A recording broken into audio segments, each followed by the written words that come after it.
சுகஸ்வரூபாய சுவாமினே அபகாரினே.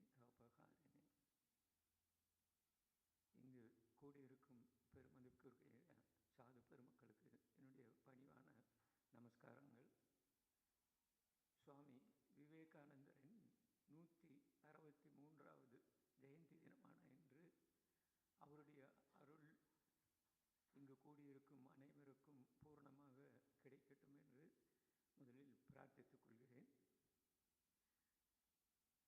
அன்னை ஸ்ரீ சாரதா தேவியார் சுவாமி விவேகானந்தர் நரேன் அவரை பற்றி கூறும்போது, நரேன் தெய்வத்திலிருந்து பிறந்தவன், தமது உயர்ந்த லட்சியங்களை பரப்புவதற்காகவும் பாமர மக்களின் முன்னேற்றத்திற்காகவும் மனித குலத்தின் நன்மைக்காகவும் ஸ்ரீராமகிருஷ்ணரால் சப்த ரிஷி மண்டலத்திலிருந்து விசேஷமாக கொண்டு வரப்பட்டவன்.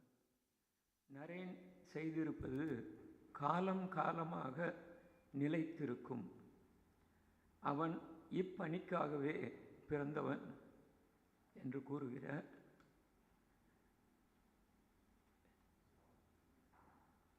ஸ்ரீ ராமகிருஷ்ணருக்கும் நரேந்திரருக்கும் இடையே நிலவிய உறவு சாதாரணமான குரு சிஷ்ய உறவு இல்லை.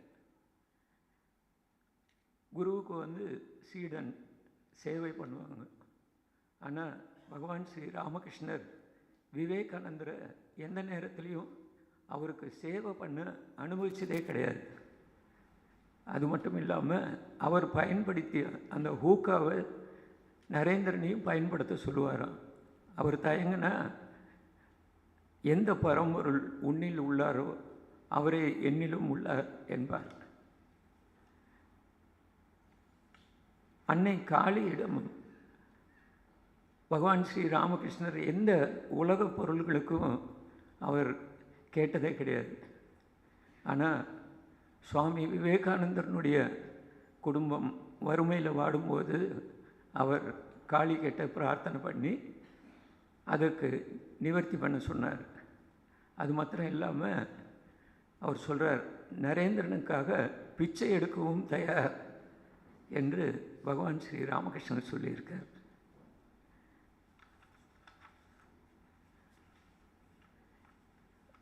ராமகிருஷ்ணருடைய மறைவுக்கு பிறகு அன்னை சாரதா தேவிக்கு 2 தெய்வீக காட்சிகள் கிடைக்குது. அது மூலமாக நரேந்திரனுடைய உடலில் இருந்து கொண்டு பகவான் ஸ்ரீ ராமகிருஷ்ணர் தான் செயல்பட்டு கொண்டு இருக்கிறார் அப்படிங்கிற ஒரு உண்மை அன்னையாருக்கு தெரியுது. இது சம்பந்தமாக சுவாமி விவேகானந்தரே ராமகிருஷ்ணானந்தருக்கு ஒரு கடிதம் எழுதுகிறார். என் உடல் இருக்கும் வரை இவ்வுடலில் இருந்து கொண்டு ஸ்ரீ ராமகிருஷ்ணர் தான் செயல்படுகிறார் என்பதில் நினைவில் கொள் என்கிறார். அதாவது விவேகானந்தர் உடலுக்குள்ளே இருக்கிறது பகவான் ஸ்ரீ ராமகிருஷ்ணர் தான். சுவாமி விவேகானந்தர் மகா சமாதி அடையிறதுக்கு முன்னால் 1 மாதம் முன்னால் இருந்த சுவாமி பிரம்மானந்தஜிக்கு காட்சி கிடைக்குது, ஒரு அதிசயமான காட்சி. அதில் அவர் எப்பப்பெல்லாம் விவேகானந்தரை பார்க்குறாரோ பகவான் ஸ்ரீ ராமகிருஷ்ணர் அவர் அப்படியே இரு கையினால் அணைச்சிக்கிட்டு இருக்கிற மாதிரி அந்த காட்சி பிரம்மானந்தி மகாராஜுக்கு ரொம்ப அதிசயமாக இருக்குது. ஏன்னா அந்த மாதிரி பகவான் ராமகிருஷ்ணரும் விவேகானந்தருக்கும் சேர்ந்து, அதுவும் இவருடைய சமாதிக்கு முன்னால் இருக்கிற அந்த காட்சி. துரியானந்தஜி மகாராஜ் அவர் சொல்லும்போது சுவாமி விவேகானந்தரை பற்றி, என்ன ஒரு அற்புதமான ஆற்றலை ஸ்ரீ ராமகிருஷ்ணர் தயார் செய்து விட்டு சென்றுள்ளார். உலகின் சிந்தனை போக்கு ஒரே அடியாக மாறிவிட்டது. யாராலும் ஈர்க்க முடியவில்லையோ அவர் உலகையே தம்மிடம் ஈர்த்து விட்டார். அதாவது விவேகானந்தரை யாருமே ஈர்க்க முடியல, அவரை கவர்ந்து அவருடைய போக்குக்கு எடுக்க முடியல. ஆனால் விவேகானந்தர் உலகத்தையே தன்னுடைய போக்குக்கு ஈர்த்து விட்டார் அப்படின்னு சொல்லி சுவாமி துரியானந்தி மகாராஜ் சொல்கிறார். சுவாமி ராமகிருஷ்ணானந்தர் சொல்லும்போது, பகவான் ஸ்ரீ ராமகிருஷ்ணரை பற்றி நாள் கணக்காக பேசலாம். ஆனால் அவர் என்றென்றும் புதியவராக, பேசப்படாதவராகவே இருப்பார். ஆழம் காண முடியாதவர் அவர் அப்படின்னு ராமகிருஷ்ணரை பற்றி சொல்லியிருக்கார். ஆனால் நம்ம விவேகானந்தரும் அதே மாதிரி தான். அவரை புரிஞ்சுக்கிறதும் கஷ்டம், அவரை ஆழம் பார்க்குறதும் கஷ்டம். அவருக்கு நமக்கு தெரிஞ்சு நிறைய விதத்தில் அவரை சொல்லலாம். அவர் ஒரு வீர துறவின்னு சொல்லலாம், தேசபக்தி துறவின்னு சொல்லலாம், புதிய வேதாந்தத்தை படைத்தவர். நியோ வேதாந்தா அப்படிங்கிறது கொஞ்சம் இன்டலெக்சுவல்ஸ்னால் அவர் வேதாந்தத்திலிருந்து சில கருத்துக்களை கொடுத்ததை நியோ வேதாந்தன்னு சொல்கிறாங்க. அவர் ஒரு யோக ஆச்சாரியார் அப்படின்னு சொல்லலாம். இந்தியாவிற்கு வந்த ஒரு விடிவெள்ளின்னு சொல்லலாம். உலகில் இந்தியாவின் பெருமையும் இந்து மதத்தின் மகிமையும் நிலைநாட்டியவர்னு சொல்லலாம். மக்களுக்காக வந்தவர்னு சொல்லலாம். ஏழைகளுக்காக கண்ணீர் விட்டவர்னு சொல்லலாம். உலக குருவாகவும் விளங்கினார்னு சொல்லலாம். இந்த மாதிரி பல பரிமாணங்களில் அவர் நாம் புரிஞ்சிக்கலாம். ஆனால் இன்னொரு பரிமாணமும் இருக்குது. அவர் ஒரு பெரிய மிஸ்டிக் அப்படின்னு சொல்கிறாங்க, இறை உணர்வாளர்களில் ஒருவர் அப்படின்னு. அது என்னன்னா, எப்பொழுதுமே அவர் அந்த இறை உணர்விலேயே ஆழ்ந்து இருப்பார். அவர் இறை ஆணைப்படியே இயங்கினார். அவருக்கு ஒவ்வொரு தரையும் அந்த இறை கட்டளை எப்படி இருக்கோ அது பிரகாரமே அவர் தன்னுடைய பணிகளை செய்தார். அந்த உண்மையுடன், இறை உண்மையுடன் ஒவ்வொரு நேரத்திலையும் ஒவ்வொரு கணத்திலையும் அவர் நேரடி தொடர்பு கொண்டிருந்தார். இதெல்லாம் அவருடைய ஒரு பெரிய பரிமாணங்களை நம்ம காட்டுது. இது சாதாரண ஒரு மகான் கிடையாது. அது அவருடைய அப்படி அவர் இறை தொடர்பு இருந்ததுனால தான் அவருடைய இந்த யுகத்தில் இருக்கிற மனிதர்களுக்கு, விதவிதமான மனிதர்களுக்கு அவர் ஒரு தீர்வு கொடுக்க முடிஞ்சது. அவர்களுக்கு ஒரு இலக்கை நிச்சயித்து அந்த இலக்குக்கு எப்படி போகிறதுங்கிற ஒரு வழியும் அவரால் காட்ட முடிஞ்சது. ஏன்னா எப்பயுமே அவர் இறை உணர்வோடவே இருந்ததுனால தான் அது முடிஞ்சது. அவர் ஆன்மீகம் மாத்திரம் இல்லை, எல்லா துறைகளிலும் அவருடைய சிந்தனை இருந்தது. பொருளாதாரம், அரசியல், அந்த மாதிரி இதில் இருந்தது. அவர் முக்கியமாக இந்த உலகத்துக்கு ஒரு பெரிய மாற்றத்தை, அவர் சிந்தனை உலகில் பெரிய மாற்றத்தை கொடுத்துருக்கிறார்.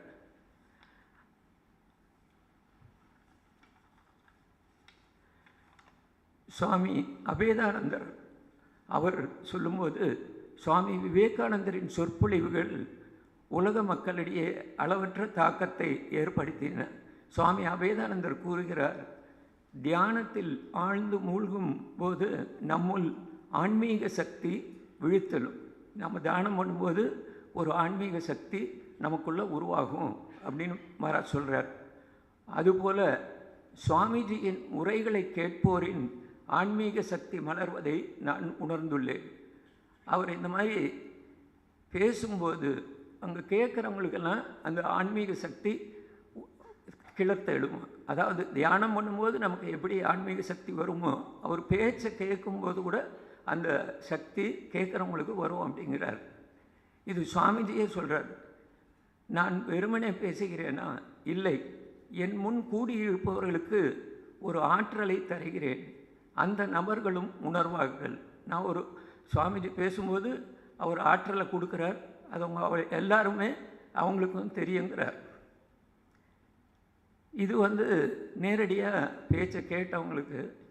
ஆனால் அவருடைய எழுத்தை படிக்கிறவங்களுக்கு கூட அதே மாதிரி உணர்வு தான் இப்பயும் நம்ம எல்லாருமே அனுபவிச்சிருப்போம். அவருடைய சாதாரண அவர் சொற்பொழிவுகள், அவர் எழுதிய கடிதங்கள், சம்பாஷணைகள் இதெல்லாம் படிப்புங்கும்போது கூட அதில் கூட அவர் இருக்கார்.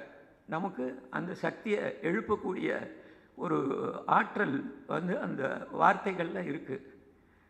நான் ஒரு இளைஞன் என்னை பார்க்கும்போது அவன் சொல்கிறான், சுவாமிஜி புத்தகங்களை படிக்கும்போது என் பிளட்டு ரிவர்ஸில் போகுது அப்படிங்கிறான்.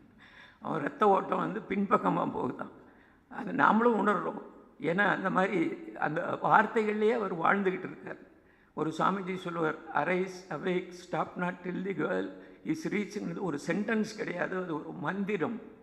அந்த வார்த்தையெல்லாம் நம்ம சொல்லும்போது நமக்குள்ள ஒரு சக்தி நிச்சயமாக அது ஒரு மாற்றத்தை கொடுக்குது.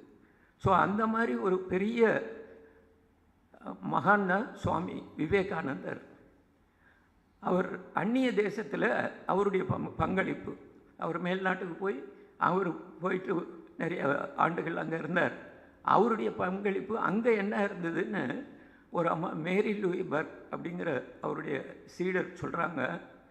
போகத்திலும் மோகத்திலும் மூழ்கி கிடந்த எங்கள் தேச மக்களை அவர் அன்புடன் ஆசீர்வதித்தார், அறிவுரை அளித்தார். தன்னிடம் வந்தவர்களின் துயரச் சுமைகள் அனைத்தையும் ஏற்றார் சுவாமிஜி. பிரதிபலனாக அவர்களிடம் எதையும் அவர் எதிர்பார்க்கவில்லை. பல நேரங்களில் தம்மை நாடியவர்களுக்கு அவர் மந்திரம் கூட தந்ததில்லை. ஒரு பார்வை, ஒரு ஸ்பர்சம், இவற்றின் மூலமே ஆன்மீக ஆற்றலை அவர்களுக்குள் புகுத்தினார். சாதாரண மனிதர்களை கூட முக்தியின் பாதைக்கு அவர் அழைத்து செல்கிறார். அந்த அளவுக்கு அவர்கிட்ட சக்தி இருந்தது. அப்படியே முக்தி கொடுக்கக்கூடிய மந்திரம் கொடுத்து அவங்க சாதனை பண்ணணுங்கிற ஒரு நிலை கூட வேண்டியதில்லை. இவரே அதுக்கான அந்த அளவுக்கு சக்தியை கொடுக்கக்கூடிய அளவுக்கு அவர் சக்தி பெற்றிருந்தார். இது எல்லாமே நமக்கு தெரியும். பகவான் ஸ்ரீ ராமகிருஷ்ணர் அவரும் தன்னுடைய தவ வலிமையை சுவாமி விவேகானந்தர் கொடுத்து இதை பல நல்ல காரியங்கள் நீ பண்ண போகிற அப்படின்னு சொல்லியிருக்கார். ஸோ அவருடைய சக்தி மூலமாக இதெல்லாமே நடக்குது. இவர் இந்த சப்த ரிஷி மண்டலத்திலிருந்து நமக்கு என்ன கொடுத்துருக்கிறார், நமக்கு இந்த நூல்களை கொடுத்துருக்கிறார். அவருடைய இப்போதைக்கு நமக்கு வேணும்னா அந்த நூல்களை படித்து நம்ம அந்த சக்தி பெறலாம். ஒரு சம்பிரதாயம், ராமகிருஷ்ண இயக்கம்ங்கிற ஒரு சம்பிரதாயம் கொடுத்து வழி வழியாக குரு சிஷ்யன் மூலமாக அந்த ஆன்மீக அலையை நமக்கு அப்படியே எடுத்துகிட்டு இந்த காலம் வரைக்கும் கொடுத்துருக்கிறார். அன்னை சாரதா தேவி சொன்ன மாதிரி அவருடைய கருத்துக்கள் காலங்காலமாக இருக்கும் அப்படிங்கிறார். சுவாமி விவேகானந்தர் அதை சொல்லும்போது 1500 வருடங்களுக்கு என்னுடைய செய்தி இருக்குங்கிறார். இப்போயே நம்ம பார்க்குறோம் எப்படி ஒரு சொசைட்டி மாறிக்கிட்டே இருக்குன்னு. தூங்கி எழுந்திரிச்சா சொசைட்டி மாறுது போல இருக்குது, டெக்னாலஜி மாறுது, எல்லாமே மாறுது. அது என்னமோ ஆர்டிஃபிஷியல் இன்டெலிஜென்ஸ்னு சொல்கிறாங்க. அது என்னன்னு புரியறதுக்கு முன்னே அது பூதகரமாக வளர்ந்துக்கிட்டு இருக்குது. அதுக்கு நம்ம எப்படி ஈடு கொடுக்க போகிறோம்? எப்படி இந்த மாதிரி மாறக்கூடிய ஒரு சொசைட்டிக்கு, ஒரு சமுதாயத்திற்கு அவர் 1500 வருஷத்துக்கான செய்தி எப்படி கொடுக்க முடியும்? ஒரே செய்தி 1500 வருஷத்துக்கும் தாக்கு பிடிக்குமா அப்படின்னு பார்த்தா ஆமாம், நம்ம இந்தியாவினுடைய பெருமையே அதில் தான் இருக்குது. அந்த ஆயிரக்கணக்கான வருடங்களுக்கு முன்னால் நம்ம ரிஷி பெருமக்கள் மனித இயல்பு என்ன, அது உண்மை இயல்பு என்ன, அதுக்கும் கடவுளுக்கும் என்ன சம்பந்தம், இந்த உலகம் என்ன, இந்த மூணுக்கும் உள்ள தொடர்பு தான் வேதத்தில் சொல்லப்பட்டிருக்குன்னு சுவாமி விவேகானந்தர் கூறுகிறார். அந்த முறையில் பார்த்தா அவர் கொடுத்த செய்தி என்றைக்குமே தேவையான ஒன்று தான். அப்படி என்ன செய்தி நமக்கு முக்கியமாக கொடுத்துருக்கிறாருன்னா, மனிதன் தெய்வீகமானவன், அதுதான் அவருடைய செய்தி. உலகம் பூரா அதை கொடுத்துருக்கார். இது நம்ம அவருடைய லிட்ரேச்சர்ஸ், அவருடைய இதில் படிக்கும்போது பார்த்தா பகவான் ஸ்ரீ ராமகிருஷ்ணரே இதை அவருக்கு பண்ண சொல்லி கொடுத்த மாதிரி தான் நமக்கு தெரியுது. இந்த செய்தியை உலகம் பூரா எடுத்துக்கிட்டு போகணும், உலக மக்களுக்கு எல்லாருக்குமே இது தேவைப்படக்கூடிய ஒரு செய்தி. ஏதோ ஒரு வங்காளத்தில் மாத்திரம் ஒரு இடமோ இல்லை தமிழ்நாட்டில் மாத்திரம் ஒரு இடமோ இல்லை, உலகம் பூரா இந்த செய்தி போகணும். மனிதன் தெய்வீகமானவன் அப்படிங்கிற கருத்து அது உண்மை. அது ரிஷிமுனிகளால் கண்டுபிடிக்கப்பட்ட ஒரு உண்மை. அது எந்த காலத்துலேயும் மாறாத உண்மை. அந்த உண்மையை தெரிஞ்சால் தான் இந்த 1500 வருஷத்துக்கான ஒரு சொல்யூஷன் சரியாக வர முடியும். அதை தான் சுவாமி விவேகானந்தர் திரும்ப திரும்ப அவருடைய சொற்பொழிவுகளாகட்டும், கடிதங்களாகட்டும், இந்த இயக்கத்துக்கு அவர் கொடுத்த ஒரு வழிமுறைகளாகட்டும், அந்த மனிதன் தெய்வீகமாகனவன் அப்படின்னா தெய்வீகமானவன்னா நமக்கு என்ன 4 கை 10 தலை வருமா? இல்லை. மனதளவில் நம்ம உடல் மனம்னு மாத்திரம் நினச்சிக்கிட்டு இருக்கோம். நம்ம இயக்கத்தோட தொடர்பு உள்ளவங்களுக்கு தெரியும் நமக்கு இன்னொரு பரிமாணம் இருக்குதுன்னு. அதுதான் ஆன்மா. அந்த ஆன்மா தான் நம்மளுடைய உண்மையான இயல்பு. இந்த மனமும் உடலும் மாறிக்கிட்டே இருக்கக்கூடிய ஒரு பகுதி. இதை நம்ம நிரந்தரமாக பாதுகாக்கணும்னு நினைக்கும்போது தான் நமக்கு வரக்கூடிய பிரச்சனைகள். நம்ம அந்த உண்மை இயல்பான அந்த ஆன்மாவோட தொடர்பு வைக்கணும். அதுக்கு சில சக்திகள் இருக்குது. அது அழியாதது, மாறாதது, ஆனந்தத்தை கொடுக்கக்கூடியது, அன்பு வடிவானது. இதெல்லாம் தான் நம்மளுடைய உண்மையான இயல்புகள். பகவத்கீதையில் பார்த்தா நமக்கு நல்ல குணங்கள், தெய்வீக குணங்கள்னு நம்ம பார்த்தா நிறைய கொடுத்துருக்கு. 25-26க்கு மேலே அதில் தெய்வீக குணங்கள் இருக்குது. அதுதான் நம்மளுடைய மனசு சுத்தமாக இருக்கும்போது அதுதான் நம்ம இருந்துக்கிட்டு வெளியில் வரும். ஆனால் மனசு சுத்தம் இல்லாததுனால நம்மளால் அந்த தெய்வீக இயல்புகளை சில நேரங்களில் வெளிப்படுத்த முடியறதில்லை. இந்த சாதனை பண்ணும்போது அந்த இயல்புகள் நம்ம மனதை தூய்மைப்படுத்த அந்த ஆன்ம சக்தி அந்த மனம் மூலியமாக வெளிப்படும்போது இந்த தெய்வீக குணங்கள் பூராக நமக்கு வரும்.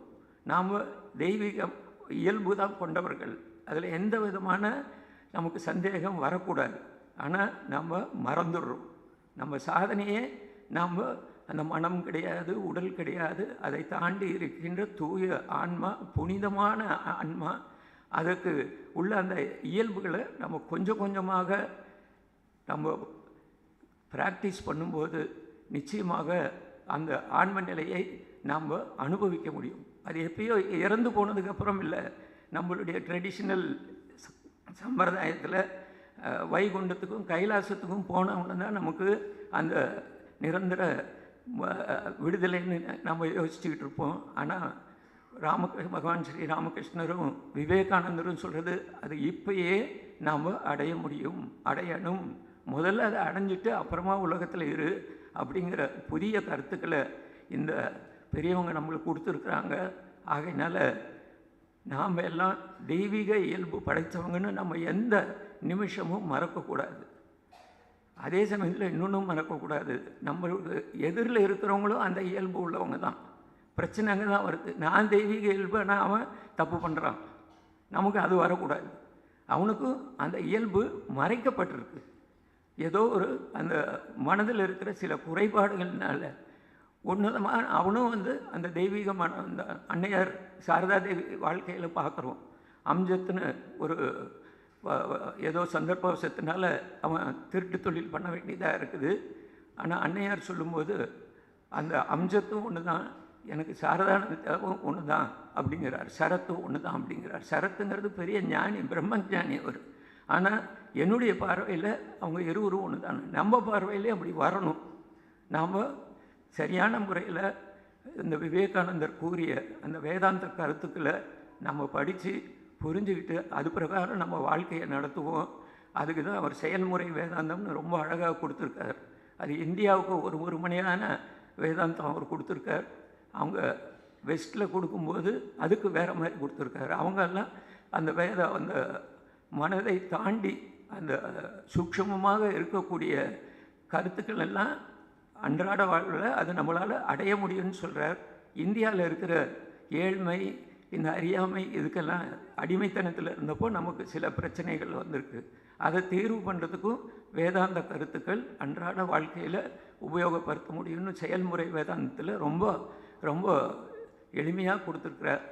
நம்ம அதனால் இந்த வேதாந்தத்தை அப்ளை பண்ணணும். நம்ம வாழ்க்கையில் நம்ம அதை பயன்படுத்தணும். நம்ம சுற்றி இருக்கவங்களும் கடவுளுடைய வடிவங்களாக இருக்காங்க.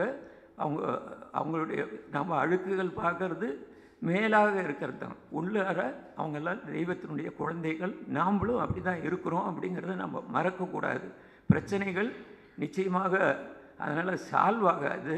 ஆனால் பிரச்சனைகளை நம்ம ஒரு பாசிட்டிவாக, ஒரு நேர்மறையாக அதை எதிர்கொண்டு நமக்கும் ஒரு சந்தோஷத்தை கொடுக்கும், எல்லாருக்கும் அந்த சந்தோஷம். ஒரு 4-5 நாள் முன்னால் இங்கே ஒரு பாரதியாரனுடைய ஒரு இது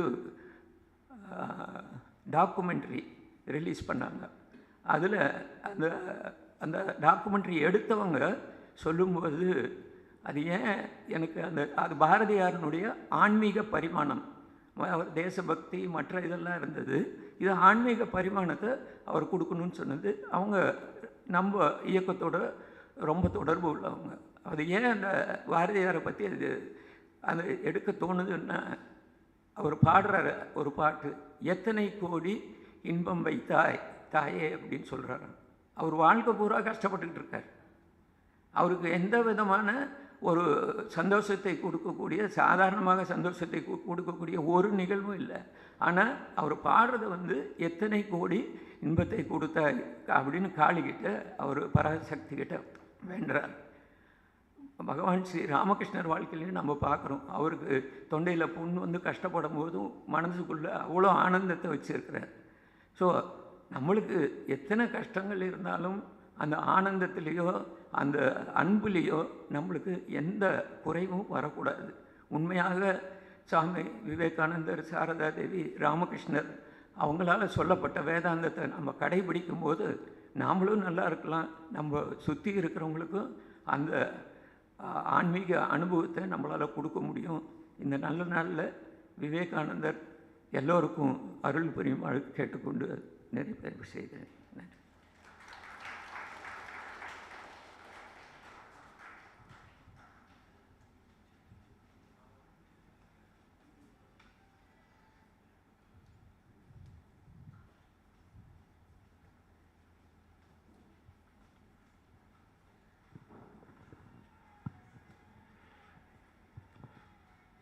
So now that English discourse will be delivered by Swami Tyagananda Ji Maharaj. So Tyagananda Ji Maharaj was editor of the Vedanta Kesari, the English monthly published from Sri Ramakrishna Math, Chennai for several years. Now he is the currently minister in charge of Ramakrishna Vedanta Society, Boston, USA. So Revered Maharaj will deliver the talk in English on the life and teachings of Swami Vivekananda.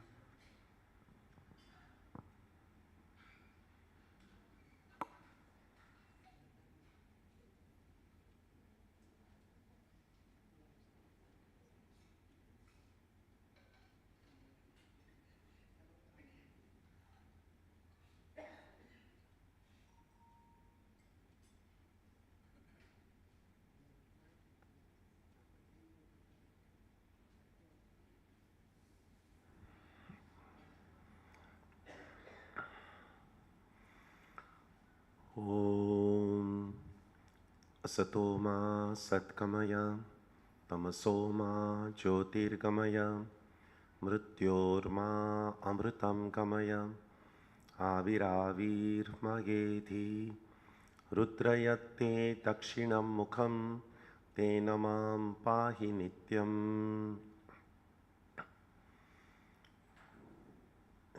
I'm very lucky to be here today and get a chance to participate in the celebration. I am grateful to Swami Satyajnanananda ji for giving me this opportunity to share a few thoughts with you. The day I reached here, many of you remember Swami ji spoke of himself as a voice without a form, and Maharaj Swami Satyajnananda ji said, I am now a form without a voice. So my voice hasn't come back to normal yet, so please bear with me. So one of the things we can think about is we always celebrate these Jayantis, the birthdays of Sri Ramakrishna, Holy Mother and Swamiji on a star birthday, or according to Tithi. And that is why every year it comes on a different date. The reason why we celebrate it on this Tithi is because we believe that when these great souls appear on the planet, it's a very special occasion, it's a very special day. And that's why we hope that that Tithi, that day on which these great souls appeared, we remember them And that's how they have these celebrations. Among the celebrations, and many of you have been coming here to the Mutt for many years, and you have seen many of these celebrations, and at some point, it is helpful to ask, what is the purpose of these celebrations? One is, of course, we remember these great ones, we feel inspired by them. But what does this celebration do more than simply remembrance and inspiration? I don't think any one of us here present here has actually seen Swamiji. And so whatever we know about Swamiji has come through books. And when we read about Swamiji through books, the first thing, of course, is we get to know him, his life, his teachings, his personality, and it usually brings a lot of inspiration. But inspiration is something that if we don't do anything about it, it cools down very quickly. Some of you may be aware, and nowadays through social media, there are many people who are offering these quotes of Sri Ramakrishna, Swamiji, Holy Mother. They come to you through the different social media that you follow.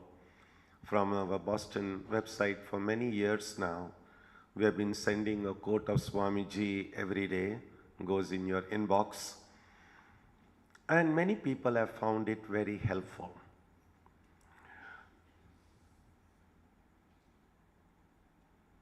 Reading and getting inspired by these quotes, the obvious question would be, do I need a fresh inspiration every day with a new quote, or do I do something with the quote that I am already inspired by? And so the third thing, when we read Swamiji's books, is first education. We get to know about Swamiji. Inspiration, we were inspired by him. The most important step is transformation. That in some way, in some form, Swamiji's reading and should change us in some way. And that's a question we can ask ourselves during these celebrations we have. That is the result of knowing Swamiji, result of knowing Holy Mother, result of knowing Sri Ramakrishna. In what way has my life changed? The kind of person I was 5 years ago or 10 years ago, and the kind of person I am now, what has really changed? Is the change for the better, or is the change like, 5 years ago I was a much better person than I am now? Then obviously that's not what we want. Shashi Maharaj, Swami Ramakrishnananda ji once said that Narendra, Vivekananda, was given a big message by Sri Ramakrishna. And then he said, but a little message was reserved for me. And that's the hallmark of a great disciple, that we learn many things from our teacher. And many messages come to us through the readings that we do, through the conversations that we have, through the lectures that we attend. Through all of that, there are just too many ideas, too many things. And we have to some point ask, which among these things is going to be a focus of my life? Just like the message that Shashi Maharaj got from Sri Ramakrishna, Swamiji got from Sri Ramakrishna, all the direct disciples, we read their lives, we find every one of them was unique in some way. Among everything that they learned from Sri Ramakrishna, there is one message that had been distilled and become a part of their life. And that's why we remember them today and we feel inspired by them. And so when we read Swamiji, we have to ask, what message Swamiji has for me? Now, no two people amongst us are exactly identical.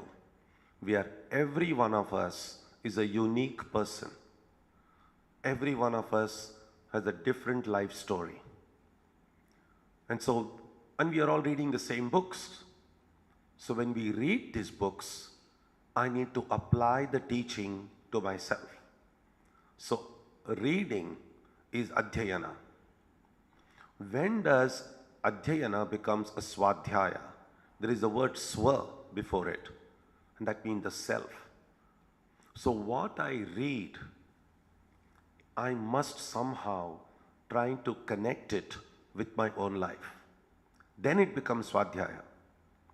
It's not enough to say, oh, Swamiji was so great, he went to Chicago, he did this, he's amazing in every way. Okay, but so what? How does that change me? And so somehow the greatness of Swamiji must rub itself on me in some little way. We are not going to be able to shake the world the way Swamiji did. Or maybe through his grace we could. But a little thing, a little message, if we can distill from Swamiji's life and teachings, that would make our life fulfilled. And many of us, when we read Swamiji's life, because people are different, our interests are different, a different aspect of Swamiji's life appeals to us. Some people have read Swamiji's life and seen there as a great patriot, one who loved India. When he returned from the West, Swamiji said, I love this country, but now even every dust particle has become holy to me. It's a holy tirtha. We know how much he loved India. So that patriotic spirit of Swamiji inspires us. We also see Swamiji as an embodiment, that accumulated treasury of our great cultural and spiritual heritage. That heritage which came from the Vedic rishis right up to the 19th, 20th century, Swamiji embodied that. So people see him as that great rishi who is amongst us. And then of course, as we can understand, while Swamiji's love for India is something that makes us happy, that is not necessarily a primary interest for people who are not Indians. So for Westerners, it's not Swamiji's patriotism that is attractive, but they see Swamiji as an embodiment of the deeper truth. Something closer to when Swamiji described himself as a voice without a form. That's something, although Swamiji was a historical person, he lived amongst us a little over 100 years ago. But there was something in Swamiji that transcended time, that was not a part of history, that is as relevant then as it is now. And if we can catch that, then we will see that when we talk about Swamiji, we are not talking about the past, we're talking about the present. So Swamiji's books, Swamiji's life, Swamiji's personality is like a mirror. We know that when we read a history book, we're reading about things that happened long back. But when we stand before a mirror, we see ourselves as we are. So when we read Swamiji's books, we should see ourselves and say, where do I fit into all this? If I want to, you see, it's like this. When we were little and we want to please our parents, then we kind of know, if I do this, my mother will be happy. If I do this, my father will be happy. And then when we want to please our parents, we try to make them happy. And we, as devotees of Sri Ramakrishna, Holy Mother and Swamiji, we can ask the same question. What do I need to do what kind of a person I should be, which will make Swamiji happy. Swamiji, I think one place Swamiji says that, I don't remember the exact quote, but something like, what we need is 100 young men and women fired with a zeal, sincere to the backbone, and we can, then there are a few things he adds and said, and then we can change the whole world. And so I'd asked this question to a very senior Swamiji, sometime in the 70s. I said, all that Swamiji said was, he just needs 100 young men and women with these qualities. And now thousands of us are coming, but the world hasn't changed much yet. Which means that we haven't yet come close to what Swamiji wanted. There is this one beautiful story some of you will have heard.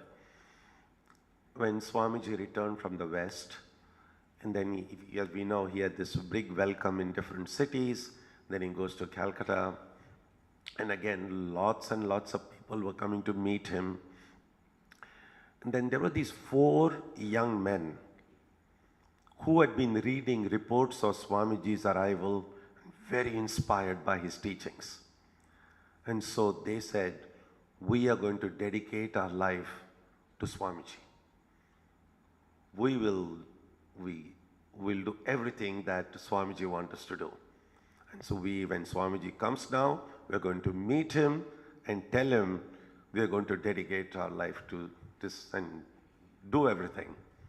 And then they imagine Swamiji will be so happy when we tell them that. And so they go in that place in Calcutta where Swamiji was staying, and lots of people arrived for darshan. And these 4 young men, they were barely in their late teens. So they sat in a corner, and one by one, the devotees did pranam, and then they left. And these 4 young men, they are still waiting. So Swamiji looked at them and said, yes. And so they had rehearsed what they were going to tell Swamiji. So then one of them goes to Swamiji and says, Swamiji, we are inspired by your teachings. We want to dedicate our life, whole life, to your teachings. And Swamiji looks at them, and Swamiji's reaction is completely different from what they had thought. He just fired them, scolded them. He said, look at yourself. You're so weak, and so I need strong people. And such weaklings, you cannot do my work. Just get out. They're so sad, so disappointed. With such great hope they had gone, and Swamiji just discarded them. And then they were so sad. And then after some time, then Swamiji said, and he looked at them, they saw their sad faces. And then Swamiji said, where will I get the kind of people I want? Come, I'll manage with you. And he helped me. And he held them close. One of these 4 people was Swami Shuddhananda. He became later a president of the order. And you can see, if you see his pictures available, he does look very, that's a picture taken when he was very old. But I imagine even when he was young, he probably didn't seem like a sturdy, strong man.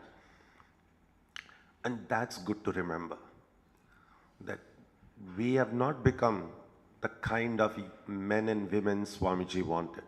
There's still a lot of things lacking in us.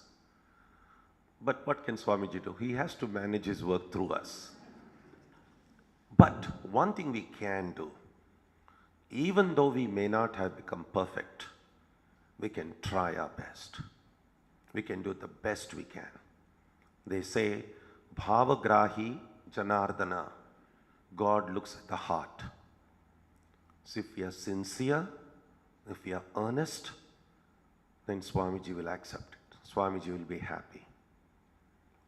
And so, among the things that we read in Swamiji's life, we just have to see, just take up one thing. One of the favorite quotes of Swamiji, which I love very much, and Swamiji says there, He says, take up one idea, take up one ideal. Let it be so grand, so great, that there may be nothing else left in the mind. No place for anything else, no time for anything else. And that's something we all can try to do.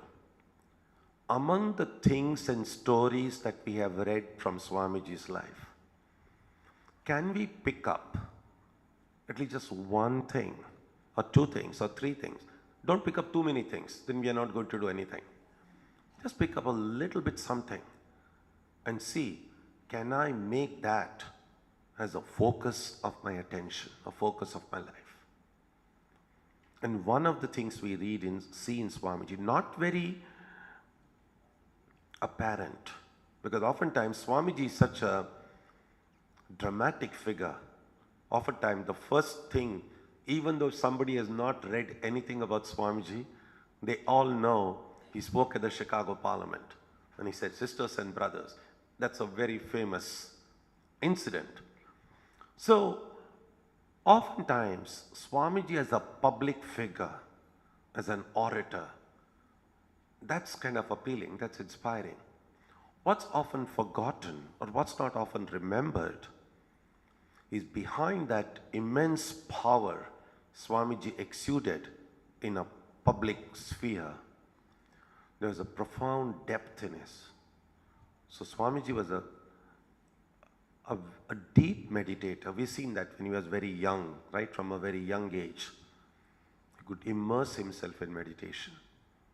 So the power of Swamiji in public life, his oratory, his lectures, his scholarship, all that came from that real depth inside.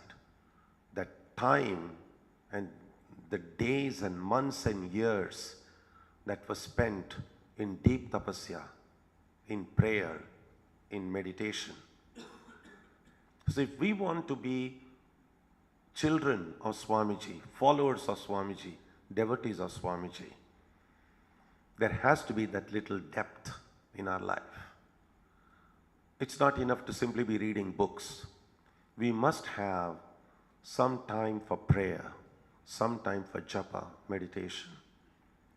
And that's why in all of our mutts, many of the devotees have received this mantra diksha, help from the gurus, because that is what gives that depth in our life. Because only through that, the real source of all power. Yes, there is the one kind of power we get by going to a gym. You can press dumbbells and get good biceps. But that inner strength, Swamiji spoke about muscles of iron and nerves of steel. Muscles of iron can come by going to a gym, but nerves of steel, a gym cannot give it. That can come only through living an honest life, a life of dharma. Mahabharata says, dharmo rakshati rakshitaha. If I protect dharma, dharma will protect me.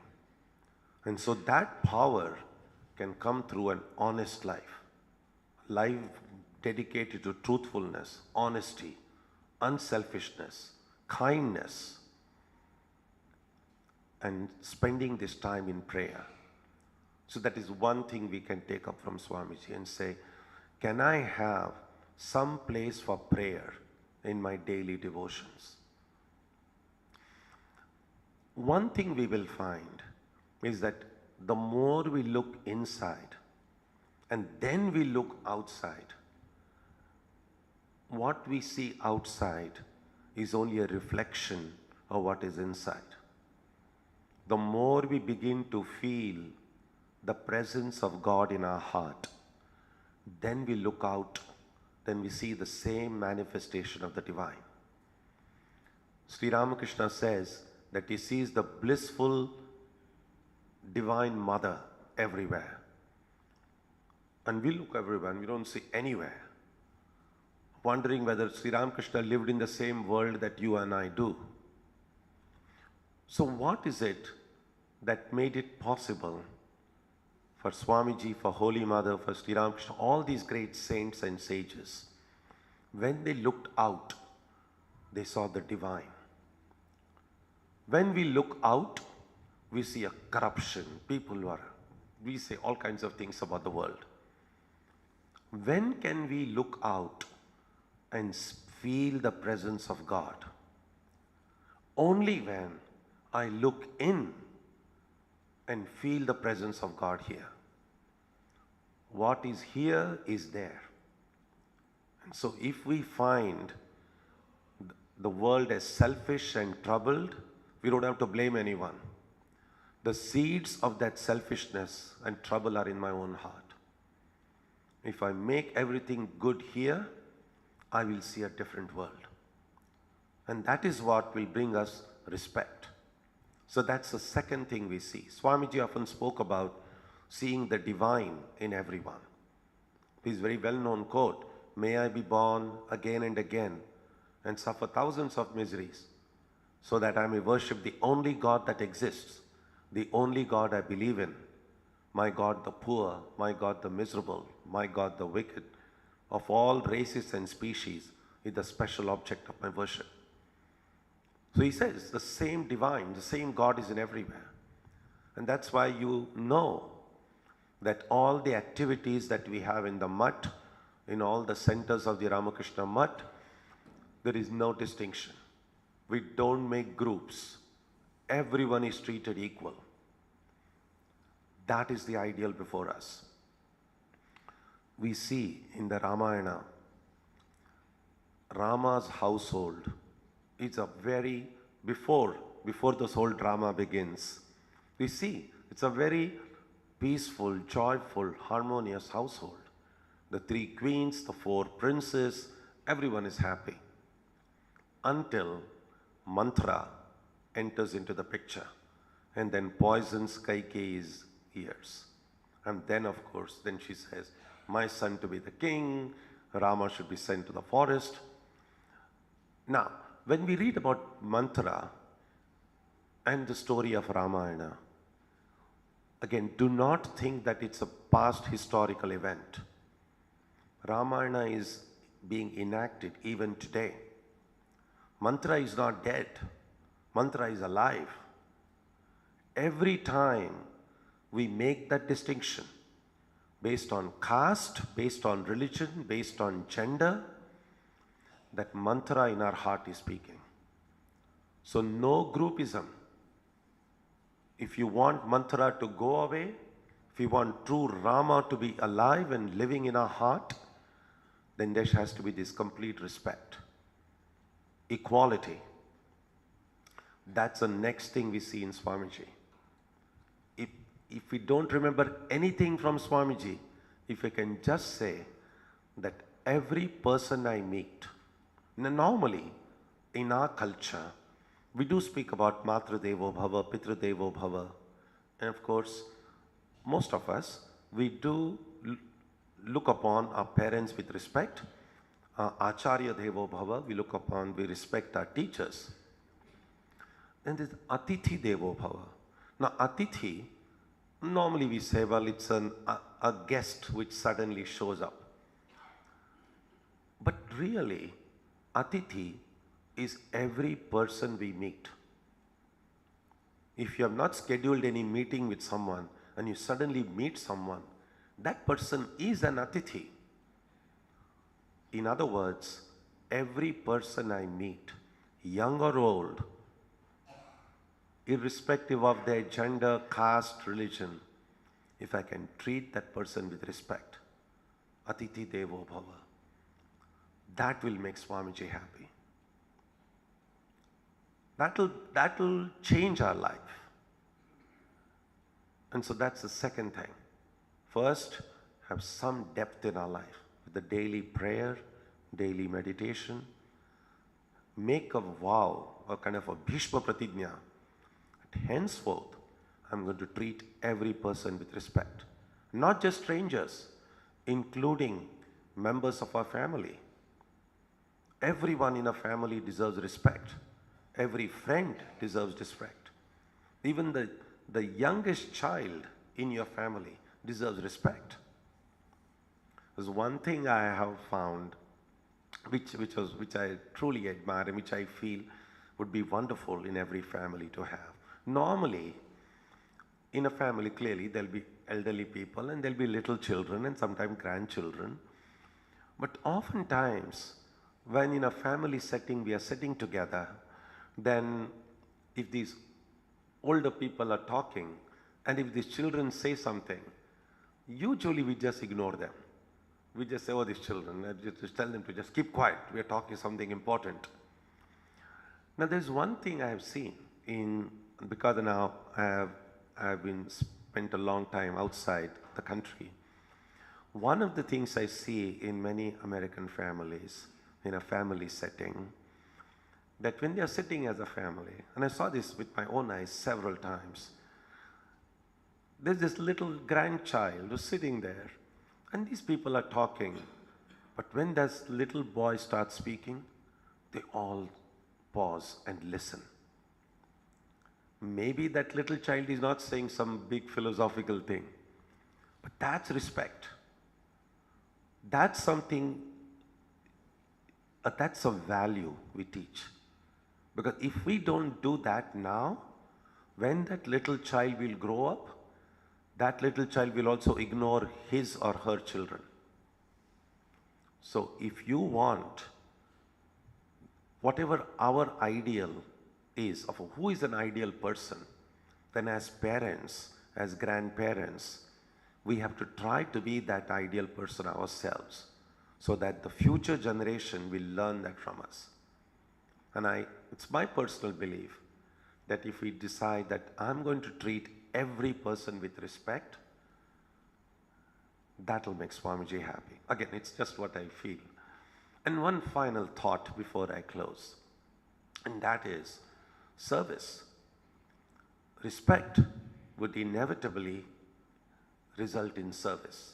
Now we know, of course, the teaching, Shiva Jnani Jiva Seva, trying to see God in others and helping them.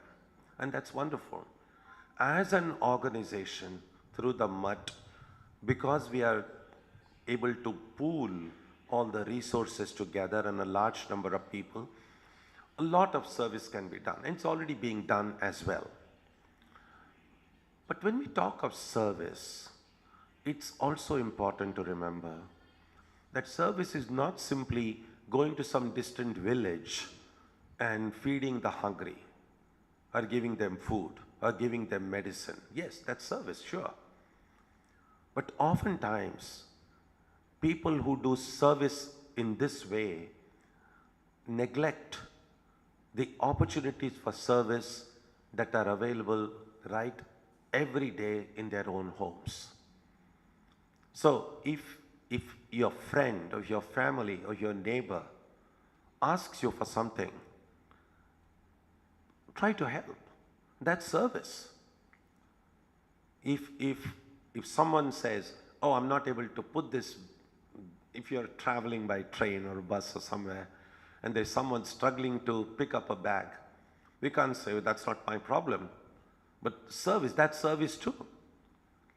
So every opportunity we get to help someone, if I can do that, I feel that would make what Swamiji happy. One final thought. As we grow a little older, we realize that life is uncertain. We see many of our contemporaries or people who are a little older than us are no more. Even in the last few days, some of the people who are very dear to the mutt are no more. And one day, we will not be here again. The trick that time plays upon us is that when we think about the last 5 or 10 years, we see that those 10 years have passed by very quickly. But we think about the next 10 years, it feels like a long time. That's an illusion. If the last 10 years of my life have passed so quickly, the next 10 years are not going to be any slower. Time flies. I mean, I had the blessed privilege and honor and joy of being in this mud for 15 years. And now that was almost 25 years ago. And every time I come here, I feel, just the other day I was here. But 25 years have passed by. Time, there is this, in Bhartrahari, it says, Kalona yata vayameva yata. Time doesn't pass. In India, we often speak about time pass. Time doesn't pass. We pass. We pass away. None of us can guarantee one more day. It's not just that only old people die or sick people die. Young people die also. Healthy people die also. Every day is a blessing, a treasure.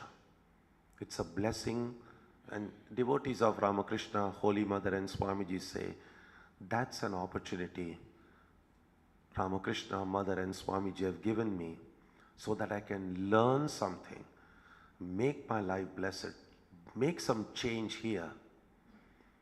And so, when we go to sleep, before we go to sleep, if, as many of us I imagine already do, if you can have pictures of something that reminds you of the divine, so maybe picture of Ramakrishna, Holy Mother, Swamiji by your bedside. So before you switch off your light, if that's the you see before closing the light and switch off the light, then that would be the last thing your eyes see that day. And many people pass away in their sleep also. So if we pass away, then that would be the last thing our eyes would have seen. If we wake up in the morning and find we are not in Yamaloka but in our own bed,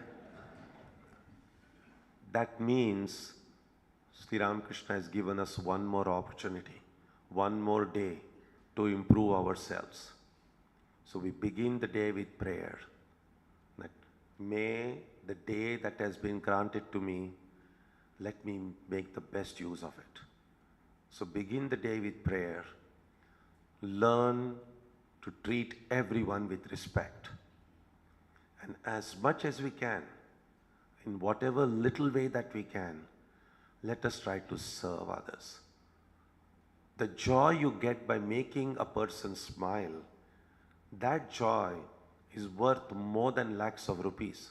People have crores and crores of rupees and they are totally miserable in their life. It's not worth it. But if we can bring some little joy in someone's life, that is what will make Swamiji happy. So that's just what I wanted to share with you today. That make your own independent study of Swamiji. See what things inspire you. And if you want to make Swamiji happy, then say, how should I live where Swamiji will be happy? So next year, next Swamiji's Jayanti, when we meet again, that time we can say, this 1 year now, this is what I've tried to do. I may not have done it perfectly, but I've tried to do it sincerely. And then when we go and stand before Swamiji in the temple above, we'll feel some satisfaction that I've tried. And that will, and maybe if you look closely, you might see Swamiji smiling.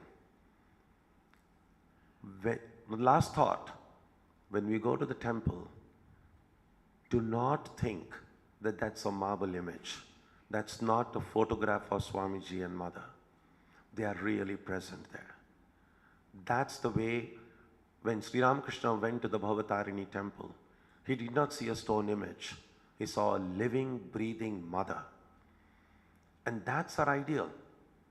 So every time you step into the temple, you go to the temple, banish the idea. Because normally we just think about we are having darshan. No. It's not just we are seeing Sri Ramakrishna. Sri Ramakrishna is seeing us. When you stand before Mother, Mother is seeing us. When you stand before Swamiji, Swamiji is seeing us. And now behind these four, all four of them are seeing us. They are living. They are a living presence. the more we try to remember that, the greater will our life change. That is what will make Swamiji happy.